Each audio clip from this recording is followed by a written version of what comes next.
Hi guys, welcome back to a new episode of Apps Academy. Today in this video, I'm going to show you how you can change your address on your Western Union's account. Keep watching the video till the end.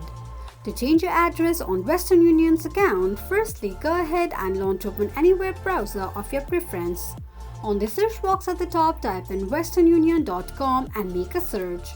The official page of your Western Union's account will appear on the screen.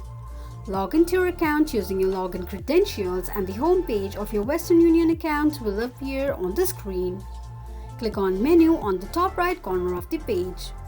From the drop down, tap on your profile name. On the next page, under your street address, edit your address, scroll down and tap on Save. This is how you can change your address on Western Union's account quickly and easily just in few steps. If you have any thoughts or queries, let us know in the comments section. Don't forget to subscribe to our channel. Also, press the notification bell icon so that YouTube will notify you whenever we post a new video. I hope this video was helpful to you. Thank you so much for watching.